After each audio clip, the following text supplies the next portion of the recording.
Bueno, muchachos, como les venía diciendo, hoy vamos a hacer las retroalimentaciones de ese indicador 15 que se asocia a esa relación que existe entre la densidad y la presión, ¿sí? Para eso ustedes tenían 3 actividades y una actividad complementaria, ¿sí? Una actividad complementaria que puede ser muy interesante y bueno, vamos a tratar de dar todo así porque quiero enfocarme en esas explicaciones. Si quiero ver cómo ustedes respondieron eso, quiero que me expliquen ahí más que todo esa actividad complementaria que me pareció interesante ahí. Bien, muchachos, la primera actividad, yo se las escribí todas aquí, decía, un recipiente de 50 gramos se llena con 80 mililitros de una sustancia desconocida. La masa del recipiente con la sustancia ahora es de 200 gramos. Determine cuál es la densidad de la sustancia. Bien, esa es la primera actividad. Lo primero que nosotros debemos tener en cuenta en cuanto a densidad es esa relación que existe allí y cuáles variables intervienen en ella. La densidad es conocida, muchachos, por ser esa relación que existe entre la masa y el volumen. Esa relación de masa sobre volumen es lo que nosotros vamos a conocer ahí como densidad, ¿sí? En el sistema internacional, las unidades para la densidad van a ser, van a ser kilogramos sobre metro cúbico. Voy a escribirlo así. Esas son las unidades correspondientes a la densidad. Eso es muy importante que quede claro allí. Ahora, la densidad, muchachos, se ve afectada por otros factores además de la masa y el volumen. Se ve afectada por la temperatura, incluso por la presión, que es lo que estamos viendo acá nosotros también. Son otros factores que influyen en los cambios de densidad. Realmente son los factores que influyen en la densidad. Sin embargo, ella es conocida por ser la relación entre masa y volumen, ¿sí? Entonces, eso es lo que nosotros vamos a estar viendo acá a detalle. Tenemos esa primera actividad, ¿sí? Ya la leímos allí. Vamos a hacer un pequeño esquema de ella. En esa actividad nosotros tenemos ahí un recipiente. Vamos a ver el cuadro enseguida. Un recipiente que vamos a suponer tiene una sustancia desconocida dentro allí.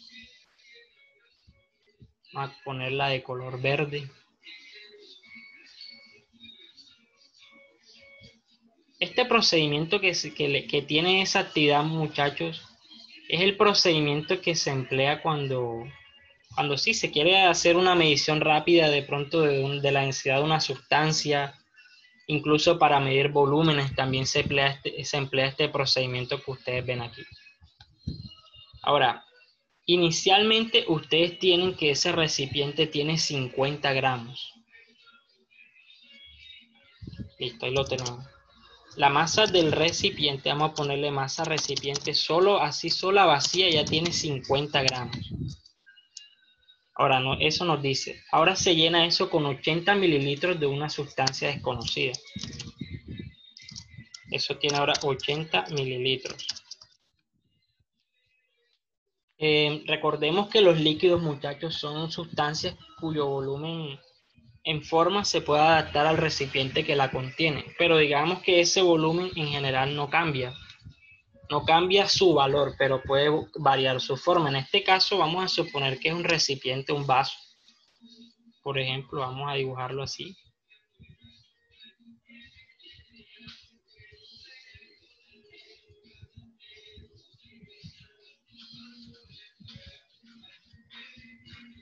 Puede ser como un vaso ahí, más o menos se los hice. Y ahora vamos a hacer la sustancia verde.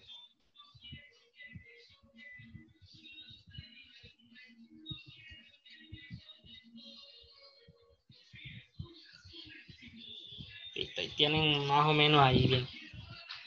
Ahora nos dicen, la masa del recipiente con la sustancia ahora es de 200 gramos. Es decir, apenas colocaron ese líquido allí, con ese volumen de 80 mililitros, ellos vinieron y realizaron nuevamente la medición. Y les dio que la masa del recipiente, vamos a colocarlo acá, junto con la masa de la sustancia, les dio 200 gramos. Masa del recipiente más masa de la sustancia. Eso les dio 200 gramos.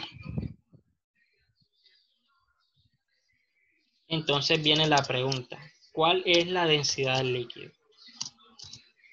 Eso es lo que ustedes les piden encontrar aquí en base a esos datos que están ahí.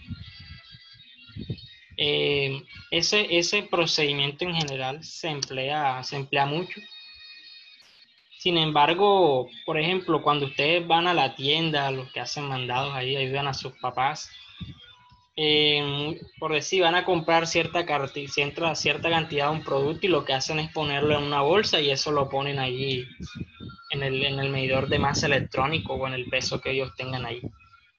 La bolsa en realidad sí tiene un valor de masa, pero la bolsa donde se pone tiene un valor de masa que puede ser un poco despreciable en eso. Es eso de restar las masas, lo que se va a hacer ahora no lo emplean en las tiendas, pero si se quiere ser muy específico ahí sobre qué es lo que ustedes están comprando, eso es lo que habría que hacer allí.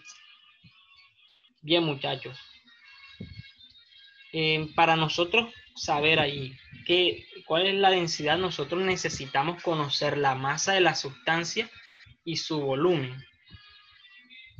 Ya nosotros tenemos el volumen. Lo que debemos hacer ahora es encontrar el valor de la masa. Se resta 200 con 50 gramos. Es correcto, muy bien. Para hacer eso, lo que nosotros hacemos es restar esa masa del recipiente con la sustancia, escribirlo así. Digamos que es el total de todo eso. Esto es lo que mide los 200 gramos.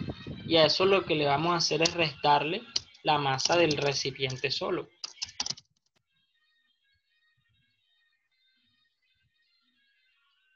Y eso nos daría la masa de la sustancia. Vamos a ampliar un poco más esto.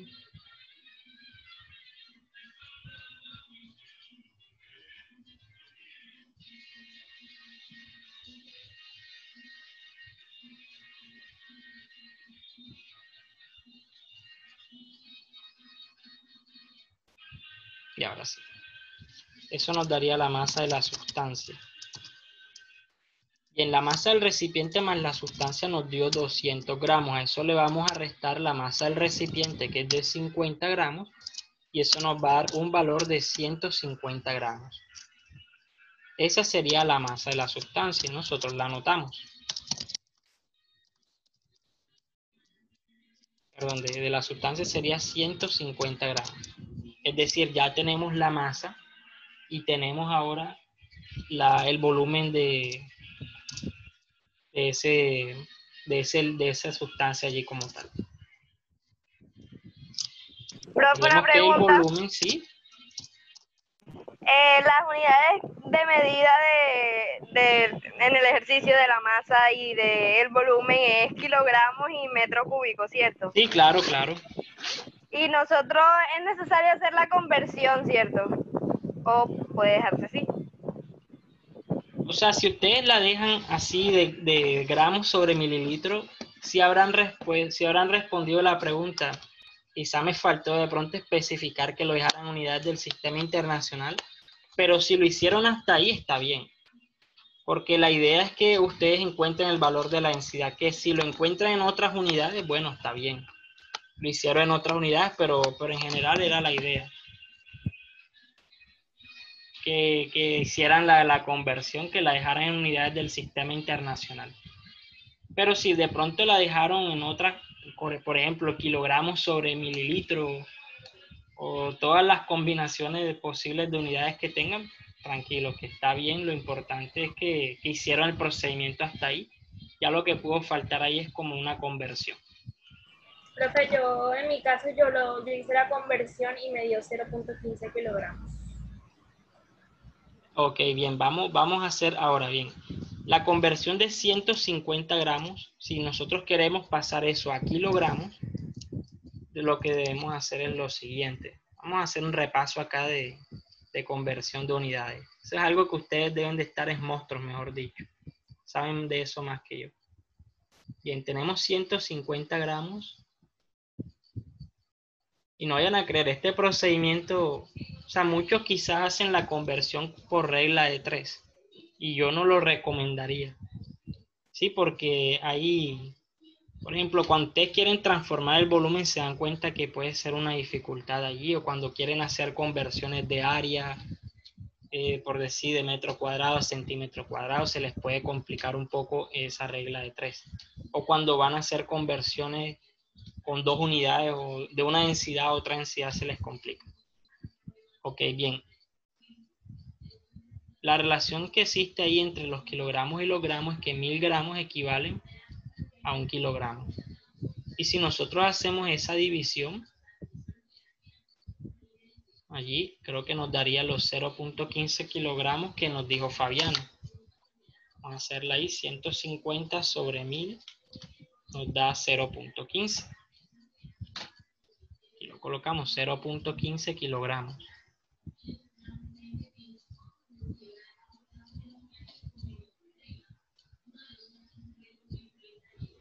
Profe, una pregunta. Sí, claro. ¿Era necesario llegar hasta ese 150 gramos para hacer la conversión o yo la podía hacer directa desde los 50 gramos que tenía al principio? Bueno, sí. O sea, tú puedes hacer las conversiones enseguida, es decir, tú haces la conversión de 50 gramos y haces la de los 200 gramos y ya trabajarías enseguida desde kilogramos, lo puedes hacer así. Lo que no puedes hacer es solo convertir los 50 gramos y eso restárselo a los gramos, porque ya ahí estarías combinando kilogramos con gramos. Tienes que hacer las operaciones con las mismas unidades. Ahí sí. No, por eso. Así, haciendo la conversión con las mismas unidades era lo que le estaba preguntando, pero como usted primero llegó a ese 150 y después hizo la conversión, yo por eso le estaba preguntando porque yo las hice directas. No, tranquila. Lo importante es llegar a las unidades. Pueden hacerlo desde el principio o después. Listo, tenemos ahora los mililitros. Para convertir esos mililitros ahí, vamos a colocarlo acá.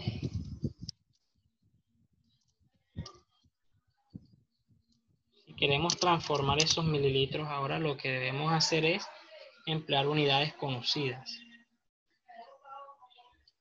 Sabemos que, vamos a ponerle color a esto. Sabemos que en 1 litro hay 1000 mililitros. Eso lo sabemos.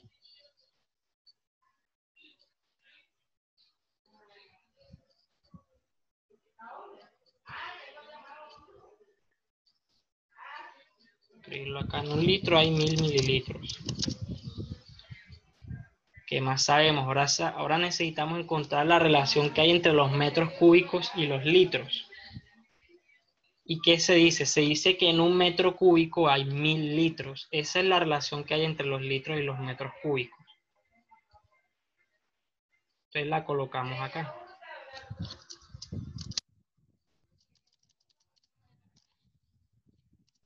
Vamos a ir a la multiplicación. Ahora trazamos la línea.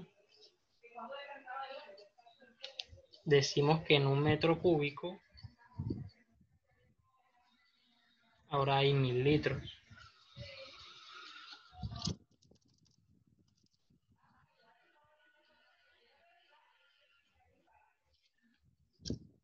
Y haciendo toda esa operación, daría como resultado allí, vamos a hacer la operación, no sé si ustedes ya lo hicieron. 8 por 10 a la menos 5 metros cúbicos. Es correcto, 8 por 10 a la menos 5 metros cúbicos. Vamos a hacerlo acá, 8 por 10 elevado a la menos 5 metros cúbicos. Este sería el volumen de esa sustancia allí. ¿Y qué hacemos ahora? Simplemente empleamos la expresión que conocemos de densidad para calcular esa densidad finalmente. Vamos a tener que esa densidad va a ser igual a la masa sobre el volumen, pero la masa es de la sustancia sola, que son los 0.15 kilogramos, Ahí los tenemos. Y a eso le dividimos ahora ese valor que hemos encontrado ya. El de este volumen. Al nosotros hacer esa operación allí, eso nos daría, estoy haciendo la operación acá. 1875 kilogramos sobre metros cúbicos. Excelente, 1875 kilogramos sobre metro cúbico.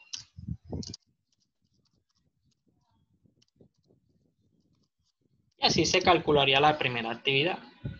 Ahora, si ustedes lo hicieron con otras unidades, por ejemplo, me comentaban, no, profe, yo lo dejé en gramos sobre mililitro, así, relajado, así, bueno.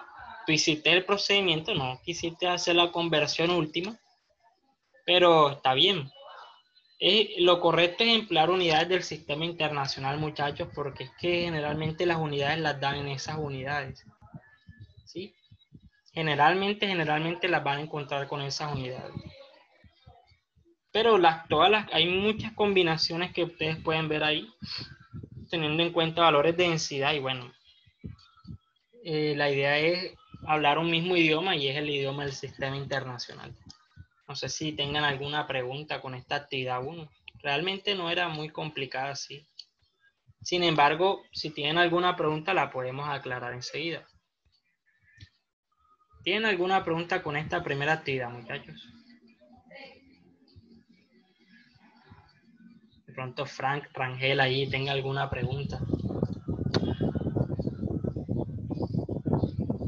La profe, esa tía la tuve bien clara, estuvo fácil. Sí, estuvo sencilla. Bien, muchachos, vamos a realizar la actividad número 2 en ese caso. Esto que está aquí lo vamos a mover.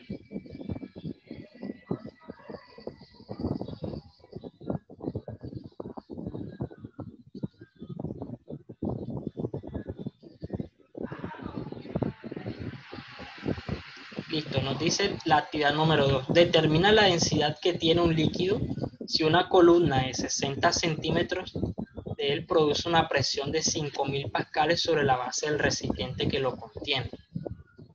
Ok, ¿qué es lo que tenemos en esa actividad número 2? Nosotros tenemos ahora un recipiente allí.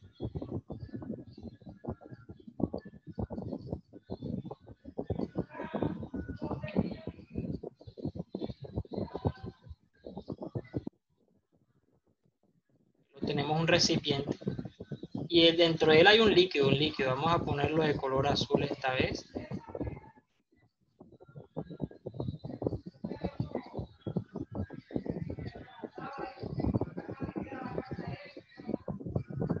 Más o menos, allá hay un líquido, bien. ¿Qué nos dice él?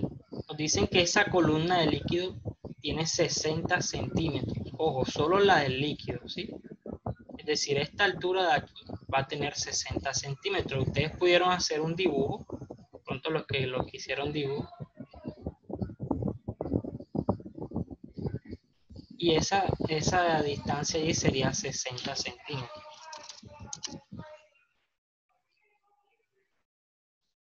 Listo. ¿Qué nos dice ahora?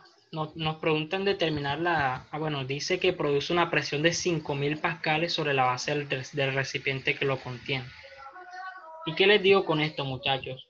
Los líquidos, al igual que la sustancia en general, generan una presión sobre nosotros. Es decir, si nosotros estuviéramos en el fondo allá de un estanque de esa forma, nosotros sentiríamos la presión del líquido debido a su propia masa, debido a su propia densidad, sentiríamos esa presión. Es por eso que existe mucha dificultad para descender al fondo de los mares. De pronto ustedes, a los que han visto así videos de curiosidades sobre de curiosidades del océano, han visto que en el planeta hay ciertos lugares donde existen profundidades mayores. Si mal no estoy, hay un lugar que se llama la Fosa de las Marianas. La Fosa de las Marianas es uno de los lugares más profundos en cuanto al océano que hay. Creo que es el más profundo de todos, la Fosa de las Marianas. Y la enorme dificultad que existe para el ser humano en llegar hasta allá abajo radica en eso, en que es tanta la presión que se genera debido a la columna de líquido que hay encima que Eso hace que los dispositivos que empiezan a descender se destruyan o se desplomen debido a la alta presión que eso está teniendo allí. Aunque nosotros tuviéramos, digamos que la respiración más, o sea, que aguantáramos toda la respiración del mundo, eso también acabaría por destrozar incluso o por generar una presión tan grande que no nos permita tener nuestros órganos bien. ¿Sí? Entonces todas esas dificultades se ven allí en esos lugares. Y eso es un ejemplo de esto, ¿sí? Las columnas de líquido generan presión. ¿Y de qué depende esa presión? Vamos a verla acá. Vamos a buscar la fórmula acá. Bien, esa presión, muchachos, va a depender, vamos a escribirla acá. La presión que genera una columna de líquido va a depender de la gravedad. Vamos a suponer que la gravedad es la P, para no colocar la letra griega que en verdad conlleva la gravedad. Y va a depender de la altura de la columna del líquido. De esos tres valores depende esa presión que se genera allí. Entonces, ¿qué hacen en esta actividad número 2, muchachos? Lo que hacen ellos es medir la presión que genera ese líquido. Él les da 5.000 pascales. Y ellos colocan una altura que ellos determinan allí, que es de 60 centímetros. Nos piden encontrar el valor de la densidad.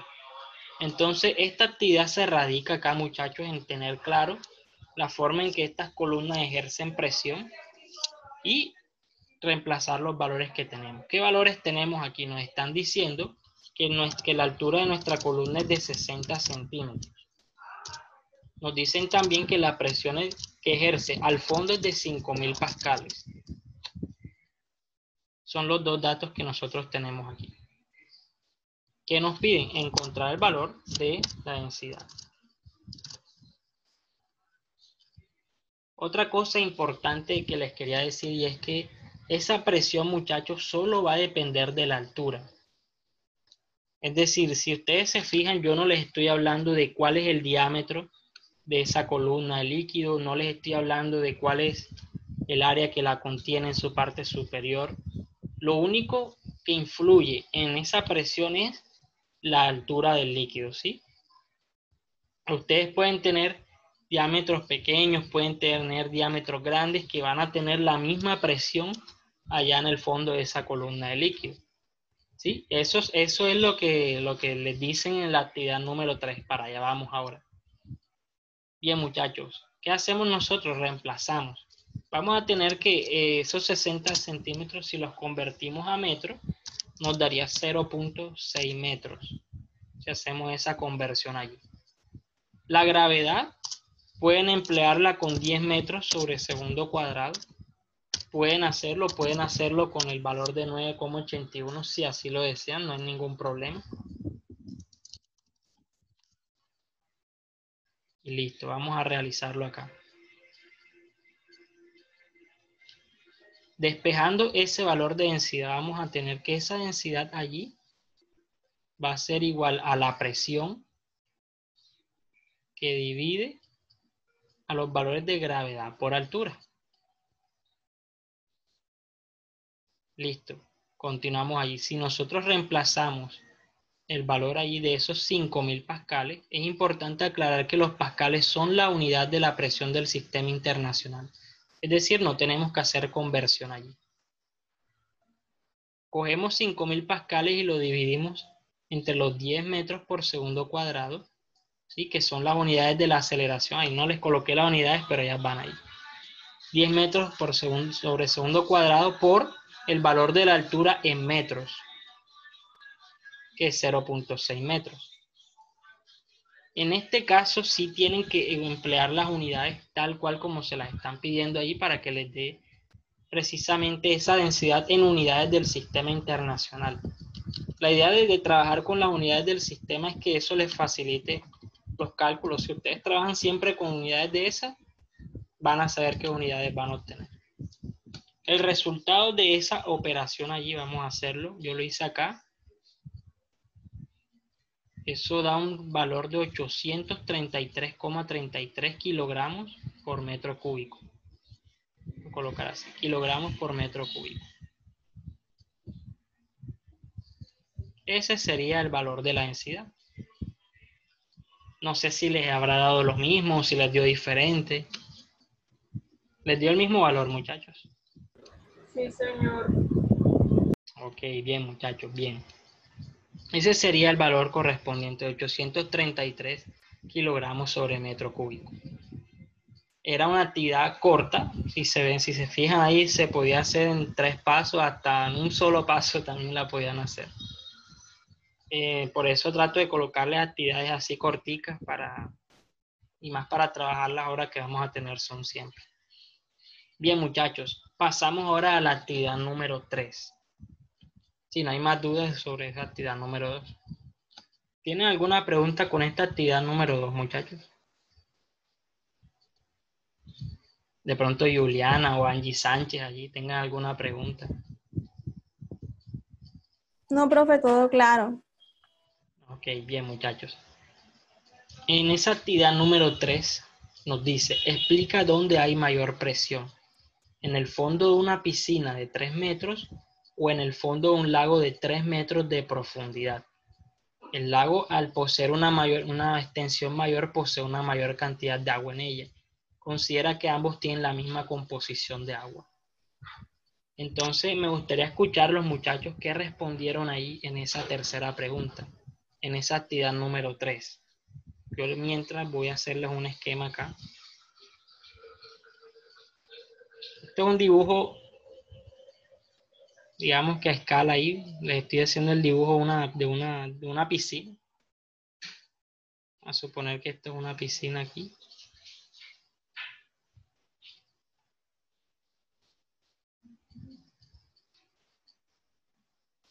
Y mientras ustedes van buscando allí, ¿qué respondieron en esa pregunta? Bueno, adelante. Tenemos a Altamar. Adelante, Altamar.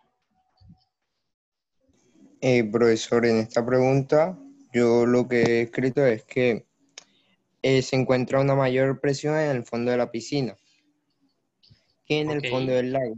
¿Por qué? ¿Por qué sucede esto? Porque la presión actúa más en un área pequeña que en un área de mayor tamaño. Esto nos dice que en el fondo de la piscina habrá mayor presión que en el del lago, porque el área de la piscina es mucho más pequeña a la del lago. Ok. ¿Y qué opinan los demás? Esto que les estoy haciendo ahora, vamos a suponer que es un lago ahí. Este es un lago, eso tiene una profundidad que también de 3 metros. Esto igualito tiene 3 metros. Entonces colocamos un medidor en el fondo de ambos casos que tienen la misma altura de 3 metros, la misma composición de agua. ¿Y qué opinan los demás allí de lo que dice Altamar? ¿Qué dice Peralta allí en esa pregunta? Ah, bueno, tenemos a Soto. Adelante, Soto. Profesor, yo también pensé lo mismo porque pensé que en un área más pequeña, pero con cantidad de agua concentrada, se ejerce más presión. Ok. Bien, muchachos. Ocurre que la presión que ejerce una columna de fluido únicamente depende de su altura. Ok, depende de su altura, depende de la densidad y depende también de la gravedad. Como nosotros todos los casos que vamos a hacer los vamos a suponer aquí en la Tierra, digamos que esa gravedad es la misma para ambos casos. Ahora, ¿qué nos dicen? Nos dicen que ambos tienen la misma composición de agua. Al decir que tienen la misma composición de agua, ellos van a tener la misma densidad. Entonces, ¿qué más nos queda? Tenemos la misma densidad, tenemos la misma gravedad y ahora, con respecto a la altura, ¿qué nos dicen? Nos dicen que se coloca un medidor allí en una piscina al fondo de 3 metros y hay un lago que tiene también 3 metros de profundidad. Es decir, en ambos casos hay 3 metros también de altura de esa columna de líquido. Por lo tanto, la presión en ambos casos va a ser igual. ¿Sí? No va a depender de la cantidad de agua que exista o de la extensión de área que contenga, no va a depender del diámetro. Lo único de lo que va a depender la presión es de la altura, ¿sí? Tanto en el fondo de la piscina como en el fondo del lago va a haber la misma presión. Porque solo depende de esos tres valores que están viendo ustedes allí.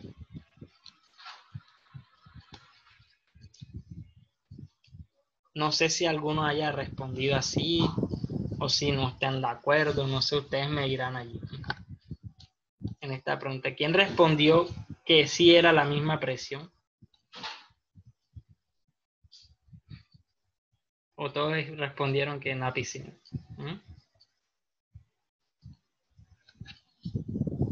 ¿Qué dice Juliana Sarmiento?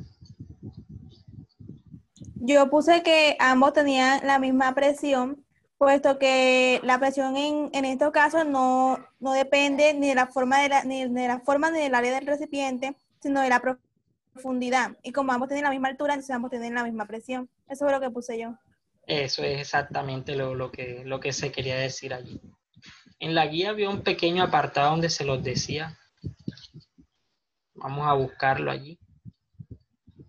Bueno, mientras eso carga, que eso es una cosa súper lenta allí. Sí, en realidad eso era. No sé si de pronto Altamar y Soto hayan entendido un poco mejor allí. Si les quedó claro allí. Eso. Altamar o Soto.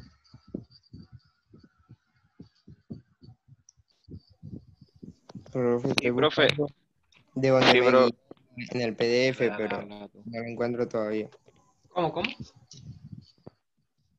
Ah, estás buscándolo en el PDF.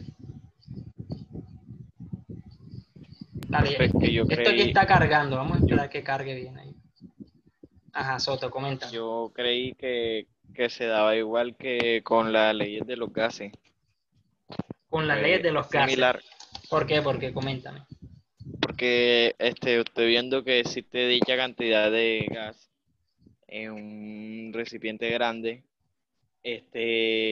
no va a tener la misma presión que va a tener el gas en un recipiente pequeño.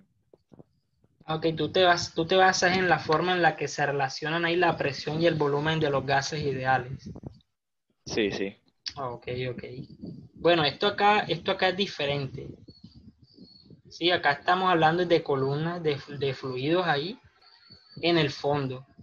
Sí, y bueno, para los líquidos, evidentemente esa presión, o sea, ¿qué sucede con los gases ideales? Con los gases ideales esa presión es igual. Por ejemplo, si tú tienes un gas confinado en cierto lugar, ahí la presión va a ser igual en todos los puntos del lugar donde tú la tengas, ¿sí? Porque el aire, digamos que se distribuye de forma igual por todo y va a ejercer la misma presión sobre todas las paredes que lo contienen. Acá la presión varía dependiendo de la altura, ¿sí? Con los líquidos es lo que sucede como tal. Entonces, no es lo mismo, acá solo tenían que relacionar con la fórmula de densidad y presión, ¿sí? Esa es la fórmula que define la relación de una con la otra. Sí, solamente eso. Ahí teníamos una pregunta de Fabiana, no sé si la tenga todavía. Es que no sé si soy yo, pero ahorita que habló Juliana, yo le escuché entrecortado, pero no sé, no sé si soy yo por el internet. No, pero yo a Juliana la escuché bien. Bueno, por eso le digo, de pronto era yo. Ajá. No le escuché mucho, pero después usted dijo que esa era la respuesta, entonces yo quería saber cuál era la respuesta que ella puso, Ok, a ver si vale. yo estaba en lo correcto. Vale, mira, Fabiana, la respuesta es que tienen la misma presión. ¿Por qué? Porque la presión de una columna de líquido va a depender solo de su densidad, de la gravedad y de la altura de la columna de fluido. Como en la actividad 3, a ustedes les están diciendo que tienen la misma composición de agua. Sí, tienen la misma composición de agua, van a tener van a estar obviamente los dos en el mismo lugar de la Tierra, o muy cercanos, tanto como para tener la gravedad igual, van a tener la gravedad igual. Es decir, por tener la misma composición van a tener la misma densidad, la misma gravedad, y lo que nos queda es ver su altura. Como ambos tienen 3 metros de altura, ambos van a tener el mismo valor de presión. De pronto algunos me dirán como, profe, yo quería calcular la presión, pero me faltaban datos. Sí, es verdad, te faltaban datos. Pero solo quería que ustedes me dijeran si era igual la presión o si no era igual. O sea, la extensión aquí, si el otro es más grande que otro, no importa. No. En las columnas de fluido, los valores de las extensiones o los diámetros de los lugares no hacen relevancia allí. Estoy tratando de compartirles eso. Bueno, ya está cargando al parecer. Profe, ya creo que encontré donde me guiaba en el PDF. Sí, eso lo dice allí. Lo hice creo que en 2 líneas por ahí. ¿Y qué presión? Me dice sale presión, salen 2 cuchillos y al lado un texto. ¿Y qué dice Y, el o sea, mire, me dice que tal como se especifica en la fórmula, la presión es directamente proporcional a la fuerza ejercida e inversamente proporcional al área de la sección sobre la cual se aplica. Esto quiere decir que una misma fuerza puede producir presiones diferentes. El golpe de un delgado pistón sobre una superficie que, por ejemplo, produce una presión muy grande. En cambio, un golpe de un pistón en un área mayor dado con la misma fuerza, en el caso anterior es repartido el área mayor, por lo que produce una presión más pequeña. O sea, por eso me guía o algo así. Uh-huh. O sea, como hablar. Ok, vale. Se puso un poco lento eso ahí. No, pero sí, es válido lo que dice así. Sin embargo, acá hay una parte, yo tengo acá otro computador que yo veo también, porque en el otro computador las reuniones no se pueden hacer, se pone lento siempre después de cierto tiempo. Un poco más que en este donde estoy ahora. Acá les comentan que bueno, dice, el fluido ejerce sobre el recipiente que lo contiene una presión hidrostática que es directamente proporcional a la densidad del fluido, a la aceleración de gravedad y a la profundidad del fluido en el contenedor. Es decir, eso es lo único que hace allí que esa presión varíe o no, esas 3 variables que ustedes tienen allí. También les dicen al final, hay una parte del ejemplo número 2, donde les dicen, una característica muy importante de la presión en un fluido estático es que ésta no depende de la forma del área del recipiente que contiene el fluido, sino solo de la profundidad, es decir, mientras mayor es la profundidad, mayor es la presión que se ejerce. Eso lo hice al final del ejemplo número 2.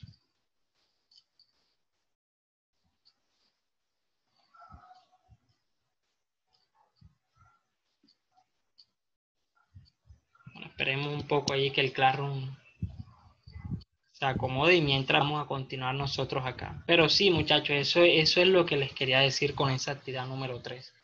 No sé si ha quedado claro o si de pronto quieran que indaguemos un poco más en ello. No sé si de pronto el señor Camilo Chamorro allí. ¿Qué respondiste allí, Chamorro? Profe, ahí, sinceramente, profe, yo respondí que el lago tenía Una mayor mayor presión. presión. Sí. No, sí, dale. Y Yo también creo Macías. que es lo mismo. Ajá.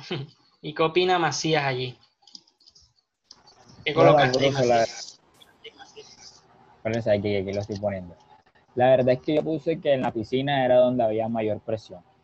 La verdad yo me guié por el pedazo que dijo altamar. También yo busqué en el internet y me acuerdo que decía que la presión era inversamente proporcional al área del terreno, que lo que significaba era que a cuanto mayor sea el área sobre la que se ejerce la fuerza, menor será la presión.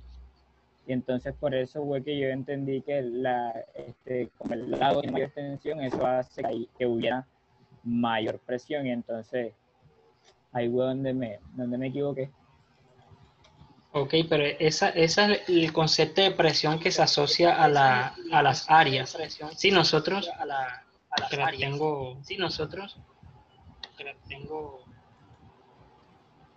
hay como se escucha mi voz 2 veces.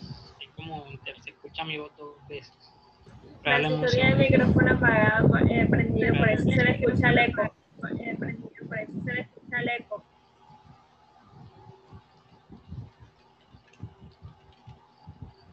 Damos un segundo ahí.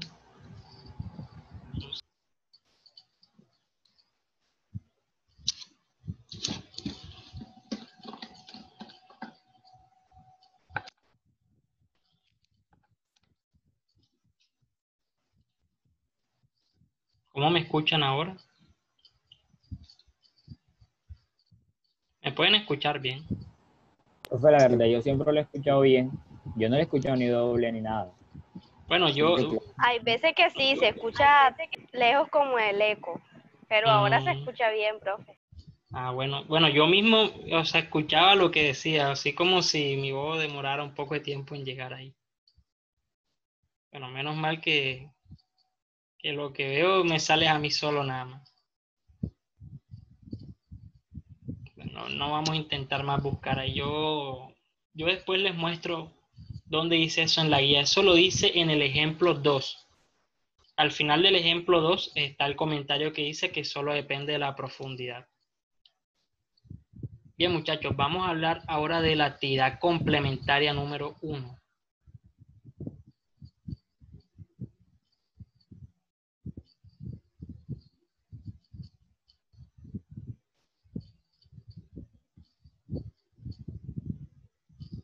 Vamos a mover esto para allá para tener el espacio allí.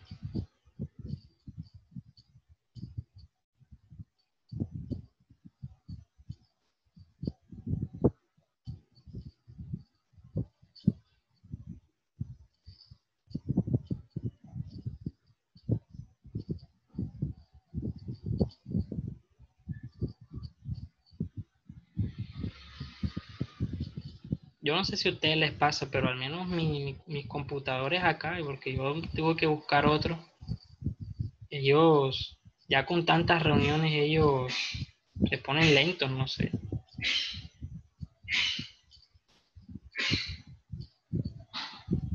Déjenme un segundo mientras les coloco más visible esa última pregunta, que es la de la actividad complementaria.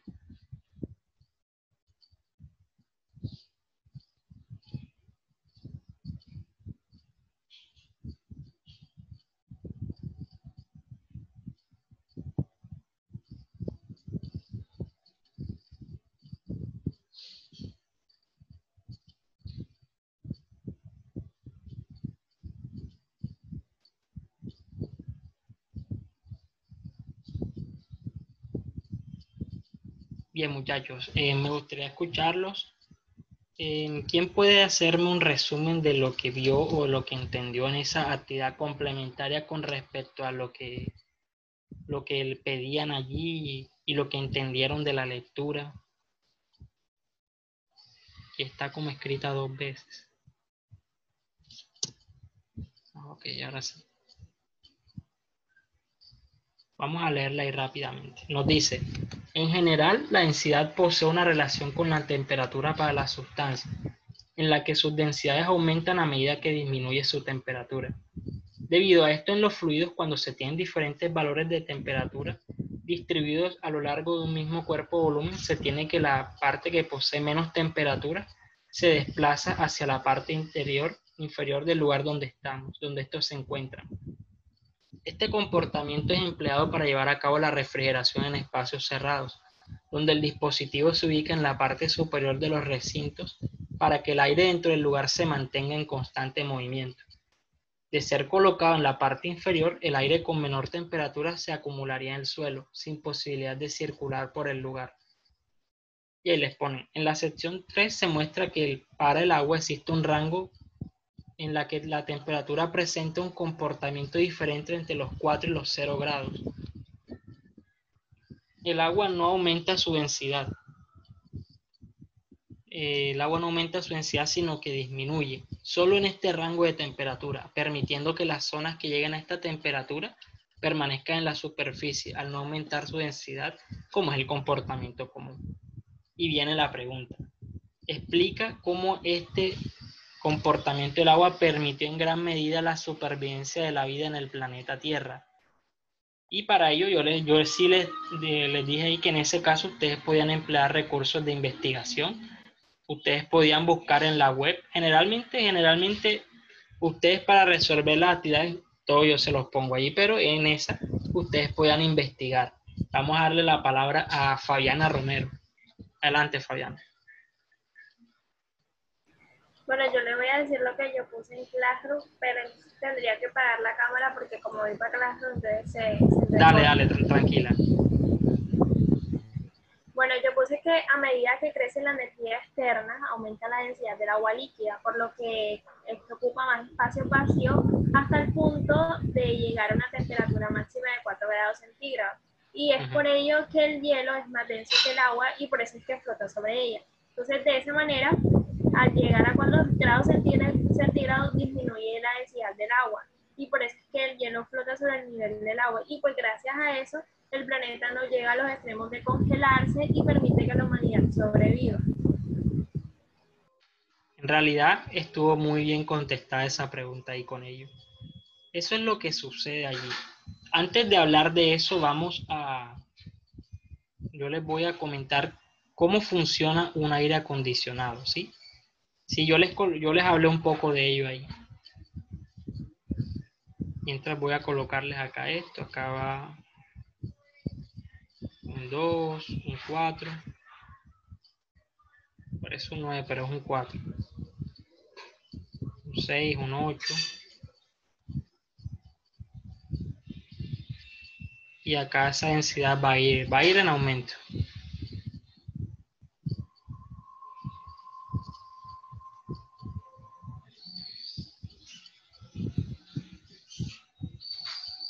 Ok, muchachos, ¿qué ocurre con los aires acondicionados? Miren, los procesos de transferencia de calor en general, muchachos, son procesos que se hacen de forma superficial, ¿sí? Y lo ideal sería que las transferencias de calor se hicieran sobre todo el objeto de forma uniforme, pero ese proceso siempre inicia desde las superficies que nosotros tenemos. Por ejemplo, si nosotros colocamos un vaso de agua líquida sobre una nevera, en el congelador más que todo, si lo colocamos allí, tenemos nuestra agua. ¿Qué es lo que ocurre? El ambiente circundante que hay empieza a actuar sobre las paredes que tiene ese recipiente allí. Es decir, primero llega a las paredes del recipiente y luego, después de la pared del recipiente, eso se transmite a las partes superficiales del líquido. Y todo va así, desde lo superficial hasta la parte más interna que se tiene. Lo mismo ocurre cuando ustedes están cociendo papas. No sé si ustedes han visto, los que hayan de pronto visto cuando se cose una papa. Una papa cuando la ponen así y la ponen a calentar y después de cierto tiempo ustedes la cortan y la miran, ustedes ven que la papa empieza a cocerse, sí, pero el centro es lo último que se cose. El centro, porque el proceso de transferencia de calor va a ser superficial, sí, y a partir de eso empieza a calentar y a cocer ahí hasta que llega al centro de las cosas. Eso ocurre allí con eso, siempre es un proceso superficial. Ahora, con los aires acondicionados, ¿qué pasa? Que ocurre lo mismo. Si nosotros tenemos un volumen de aire dentro de un recipiente cerrado, y cuando nosotros colocamos un aire acondicionado, ciertos sectores de la habitación empiezan a disminuir su temperatura, ¿sí? Cuando su temperatura disminuye, lo que ocurre es que la densidad de estos fluidos aumenta. Entonces vamos a colocar acá el ejemplo de una habitación. Vamos a dibujarla acá.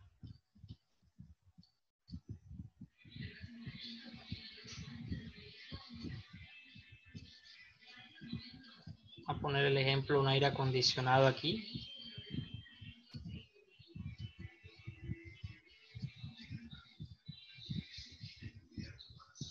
Vamos a suponer que ese es nuestro aire acondicionado.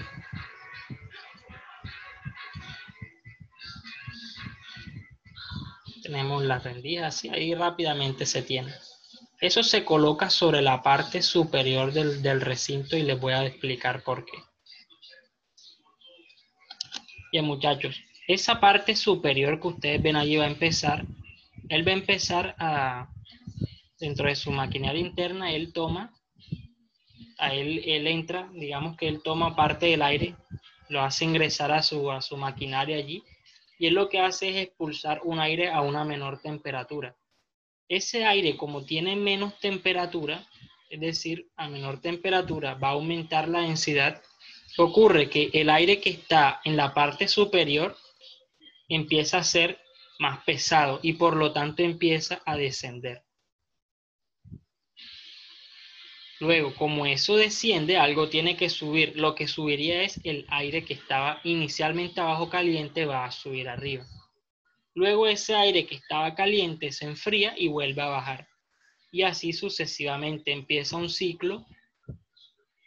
Va a empezar todo un ciclo allí de circulación de aire a lo largo de ese recinto.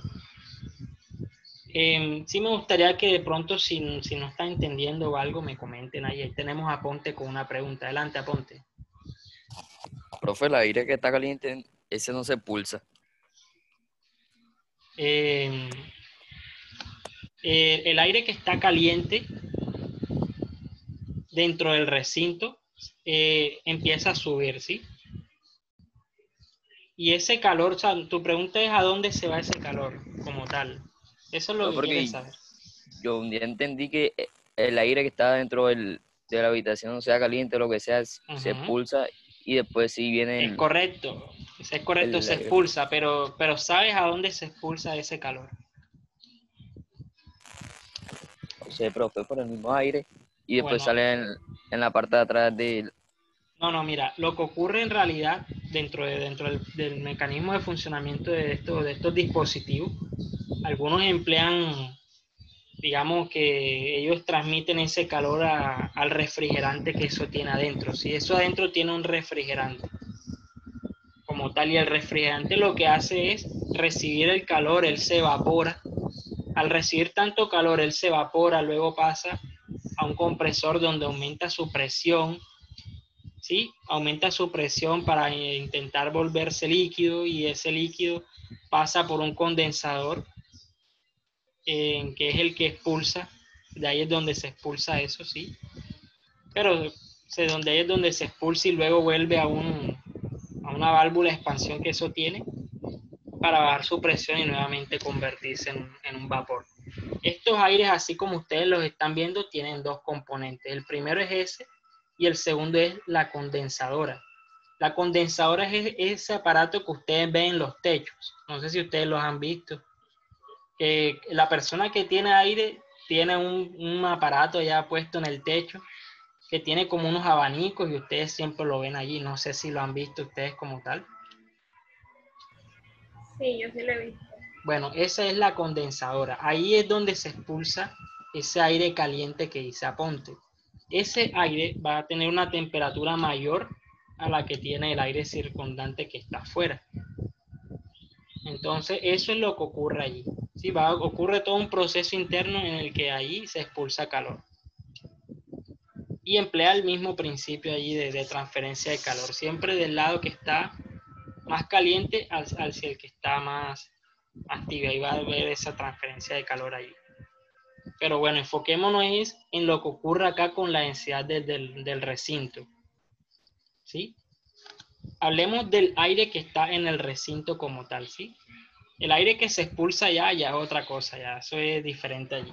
Pero sí ocurre, si es lo que me preguntas, Aponte, si ocurre, si se expulsa un aire más caliente por medio de esa condensadora que está afuera del recinto. Ahora, acá adentro, lo que ocurre es que eso se coloca arriba precisamente para que esa circulación de aire se dé y se permita que la habitación por completo se refrigere. ¿Sí?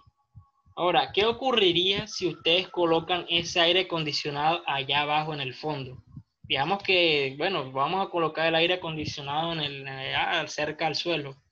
¿Qué ocurre? Que eso empieza a enfriar la parte inferior del recinto, y como ese aire, vamos a colocarlo acá. Vamos a borrar esto aquí.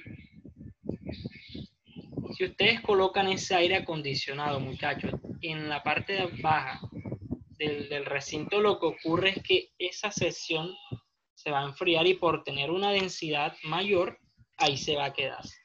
Es decir, ustedes van a tener, en ese caso, un recinto donde ustedes tienen una parte superior con un aire que está a una temperatura mayor a la que está en el fondo. Y es posible que se enfríe, pero no va a ser un proceso eficiente, ¿sí? Va a tardar mucho más en enfriarse de esa forma y siempre va a haber mucho más frío en el fondo. Eso es lo que ocurre con los aires acondicionados, ¿sí? No sé si de pronto haya quedado un poco más claro allí. O sea, lo que quiero que entiendan es la razón de por qué se pone arriba. No sé si quedó claro o si están como Sí, que va, profe. profe. ¿Qué opina Ponte allí? Sí, profe, la verdad no sabía eso. Y quedó claro, profe. Sí, igual yo tampoco sabía eso. Nunca le había prestado atención a esa curiosidad. Sí, eso es lo que ocurre. O sea, si alguien les pregunta como que algo, ustedes saben por qué el aire se pone arriba. Bueno, ya ustedes les saben responder. Ocurre debido a ese fenómeno.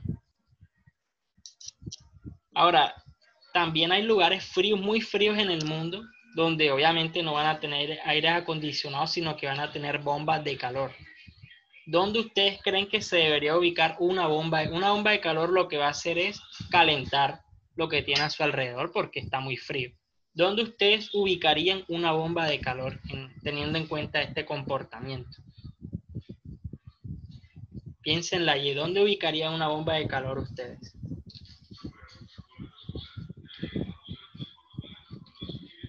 ¿La ubicarían arriba o abajo? Profesor, Abajo, según profe. yo he visto en videos, se ubica en la parte de abajo y en la esquina. Es correcto, pero en base a esto, ¿por qué crees que se pone debajo? Vamos a hacer un dibujo aquí de esa bomba de calor. Para que no se caliente toda la casa, profe. No sé, parece una... O sea, en base a la densidad y presión, tal. Vamos a colocarle ahí debajo. Esa es nuestra bomba de calor. Bien, eso se pone abajo porque, miren, ¿qué es lo que ocurre? Si nosotros colocamos esto abajo, esto empieza a calentar esta zona de aquí.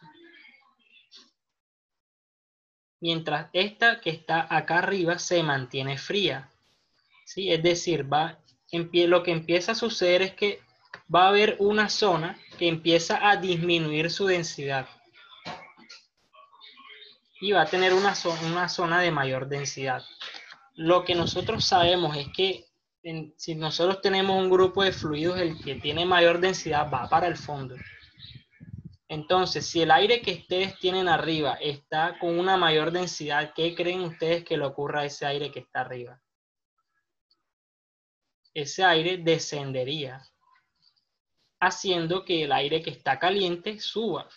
Y ahí se asegura que exista esa circulación que aumente la eficiencia de lo que se quiere lograr, que es calentar ese lugar. Nosotros aquí Profesor, una no... pregunta. Ajá, claro, coméntame. ¿Y qué pasaría si yo coloco en un mismo cuarto, en la parte de abajo, un calentador y en la Ajá. parte de arriba un aire acondicionado, claro? Bueno, yo pienso que si... O sea, depende de las características que tú tengas de cada uno de ellos. Si lo que quieres es mantener la temperatura a un altísimo, o sea, si lo que tú quieres es que la temperatura de un lugar se conserve igual, a un alto precio, colócale una bomba abajo y un aire arriba, porque lo que haga el uno lo va a disipar el otro. Entonces no ocurriría nada. Literal, O sea, no pero ocurriría nada. suponiendo, en la parte de abajo no estaría caliente y si me voy por la parte de arriba del cuarto no estaría frío. ¿No estás escuchando ahí? Lo que pasa es que No, pero... está bien, mira, la parte de arriba se mantiene fría y la parte de abajo se mantiene caliente. ¿Quién tiene mayor densidad, la parte de arriba o la parte de abajo? La parte de abajo, pero... La parte de arriba tiene una mayor densidad porque está más fría. Si entre más fría, mayor densidad tiene. Entonces, eso lo que hace es bajar allí.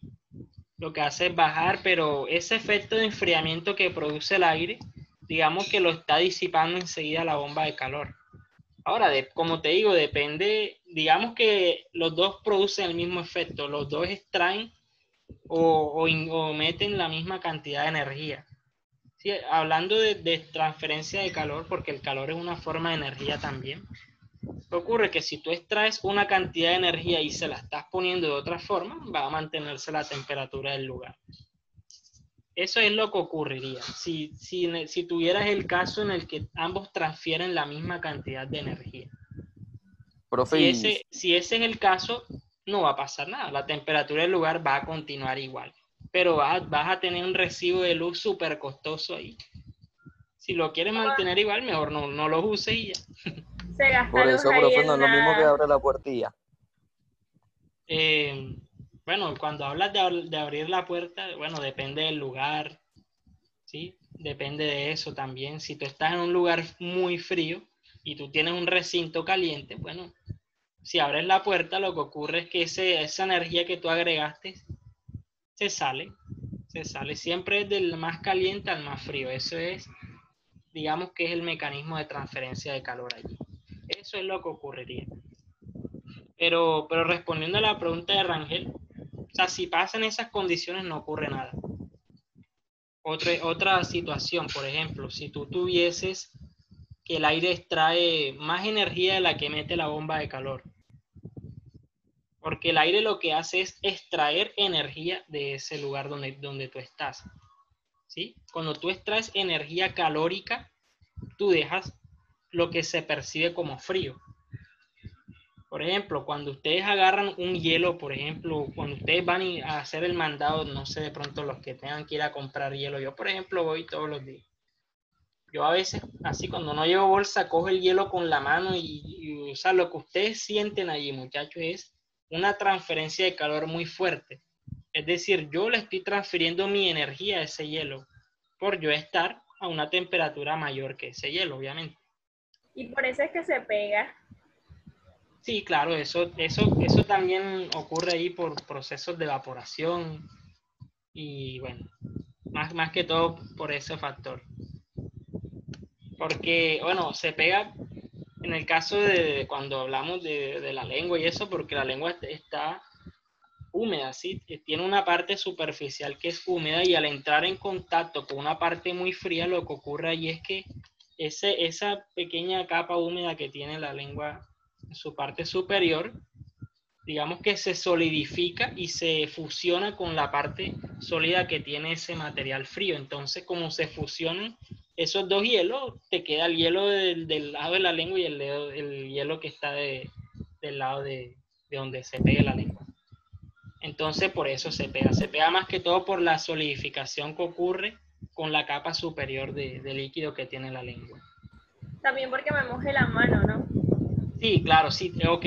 Si tú te mojas la mano y agarras algo que está así fuertemente frío, ocurre lo que te voy a decir, ocurre lo que estás diciendo, que se pega la mano. Precisamente por esa capa de agua mínima que tienes ahí en la parte superior. Lo que les quiero decir, muchachos, es que todo esto es muy superficial, ¿sí? Superficial, literal, no hablemos de personalidades ni nada de eso. Es muy superficial. Ahora, respondiendo a lo que decíamos acá, a la pregunta, volvamos a la pregunta.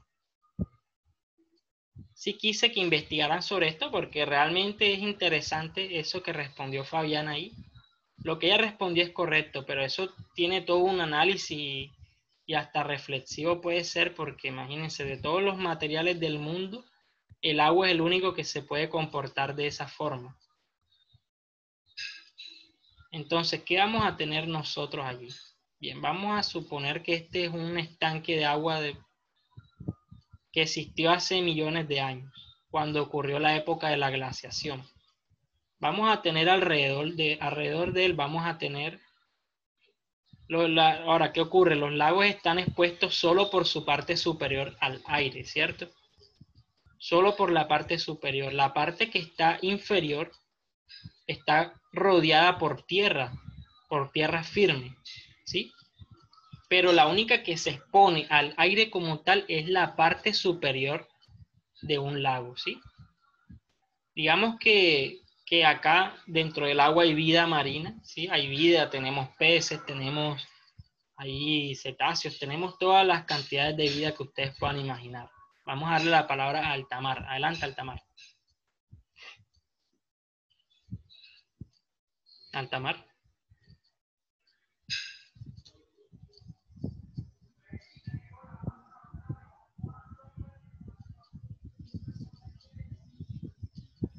Vale, profesor, ¿me escucha? Sí, ahora sí.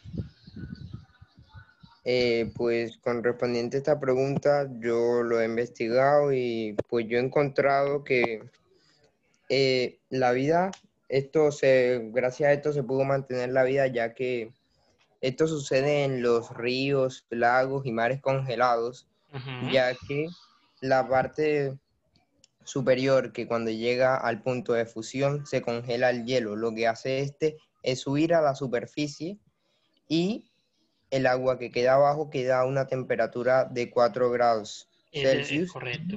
Y es donde pueden permanecer los peces, entre otras especies que viven en estos lugares, y por eso se logró mantener la vida. Y esto no solo así, o sea, porque si esto solamente afectara a los peces, se dañan todos los peces, todos los animales marinos, acuáticos, también nos afectaría mucho a nosotros, nos acabaríamos más rápido, por lo tanto eso ayudó a la vida. Claro, ese argumento es totalmente correcto. Pero, ¿de qué forma se relaciona con la densidad? Miren, el comportamiento del que hemos hablado de la densidad nos dice a nosotros que la densidad aumenta a medida que la temperatura disminuye.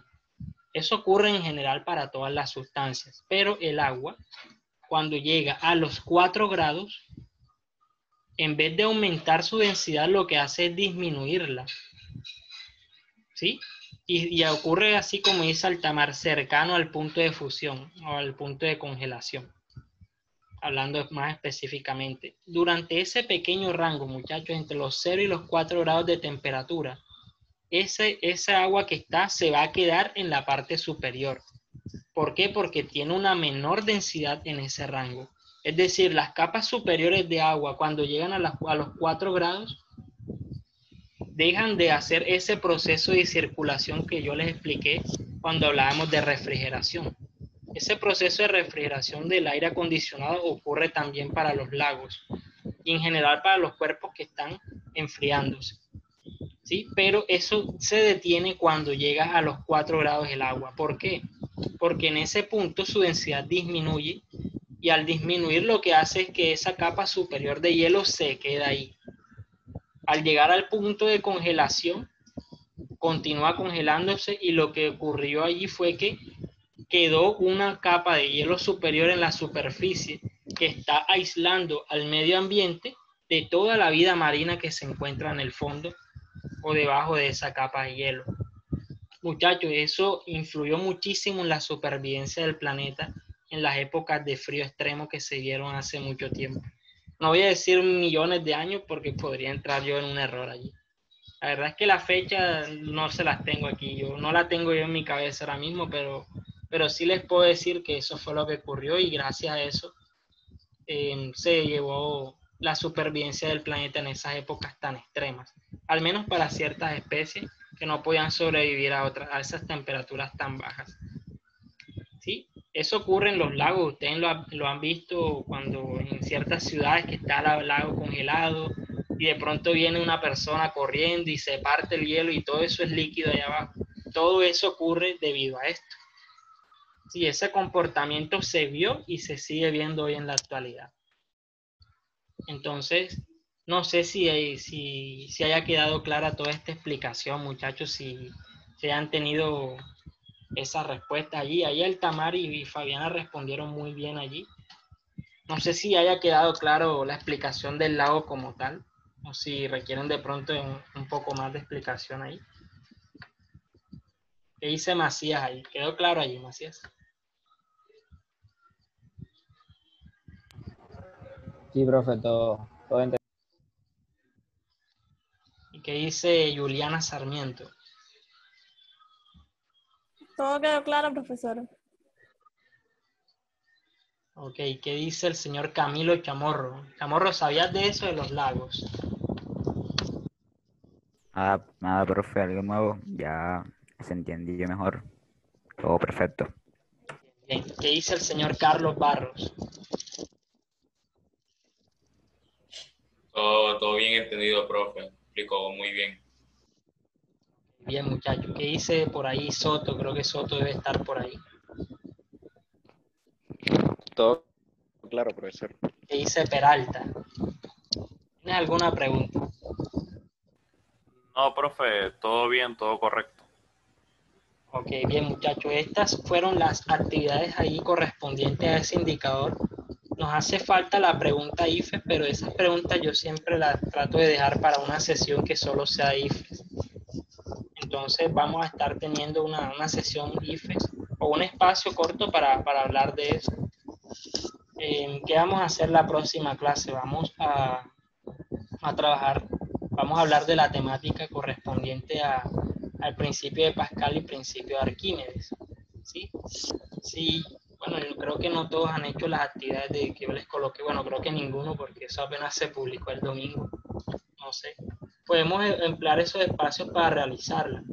¿Sí? Ahí yo les voy explicando y ustedes las van haciendo ahí, me van diciendo las respuestas.